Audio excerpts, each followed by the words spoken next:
Hello bachcho, let's read this given question. So the given question says that a force of 20 Newton acts on a particle along a direction making angle 37 degree with the vertical.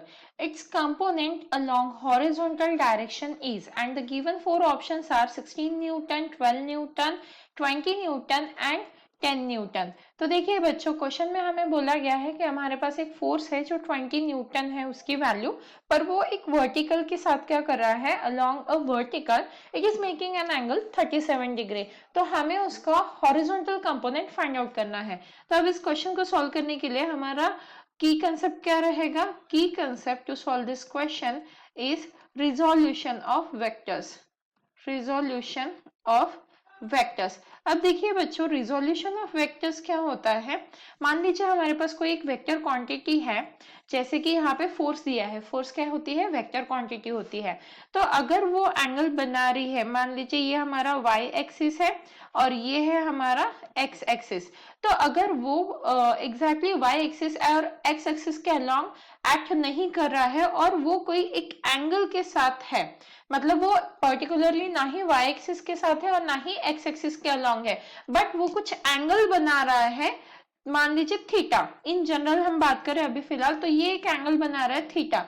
तो क्या होगा, इस vector को, ये जो है f हम मान रहे हैं वेक्टर क्वांटिटी f, तो अलोंग एक्स एक्सिस मतलब जिस तरफ से थीटा है ना उस तरफ से हम कंसिडर कर लेते हैं कॉस थीटा। और जहां पे हमें एंगल पता नहीं है, जैसे कि यहाँ का एंगल हमें पता नहीं है, तो इसके अलोंग क्या कंसिडर करते हैं हम, एफ साइन थीटा। तो इस तरीके से क्या होता है, रिजोल्यूशन ऑफ कंपोनेंट्स होता है। अब जैसे कि यहाँ पे हमें वेक्टर क्वांटिटी दी है फोर्स, वो क्या है 20 न्यूटन एक्ट कर रही है, तो मतलब इस डायरेक्शन में क्या है 20 न्यूटन बन रहा है। और हमें क्या बोला गया है कि अलोंग द वर्टिकल मतलब अलोंग द वाई एक्सिस वो एंगल कितना बना रहा है, 37 डिग्री बना रहा है। तो अब हमें क्या करना है, इसका हॉरिजॉन्टल, हॉरिजॉन्टल मतलब क्या, along the x axis component find out करना है। तो जिस तरफ से हमें एंगल पता है वो क्या हो जाएगा, एफ कॉस थीटा। जहां का एंगल पता है उस साइड का होता है कॉस थीटा, जिस साइड का हमें एंगल नहीं पता वो हो जाता है हमारा एफ साइन थीटा। और यहाँ पे थीटा की वैल्यू क्या है, ये हो गई हमारी एफ की वैल्यू। इसे क्या कहते हैं, एफ एक्स, मतलब ये कंपोनेंट है अलोंग एक्स एक्सिस। और यहाँ पे ये कंपोनेंट क्या कहलाएगा, एफ वाई, मतलब ये अलोंग वाई एक्सिस है।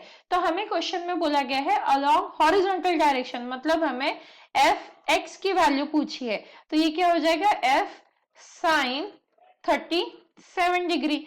और अभी 37 डिग्री का वैल्यू क्या होती है 37 की, मान लीजिए हमारा राइट एंगल ट्रायंगल है, तो ये होता है 5, ये होता है 3 और यहाँ पे होता है 4। तो ये क्या है हमारा 37 डिग्री है। ये हमें पता होना चाहिए। ट्रायंगल 3 4 5 ट्रायंगल कहते हैं इसे।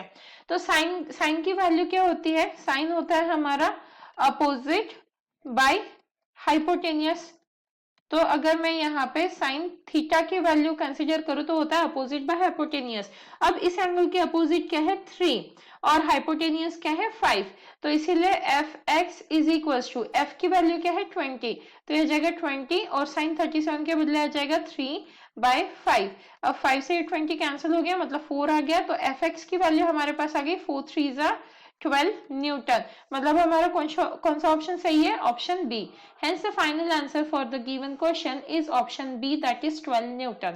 Hope you understood it well. Best of luck.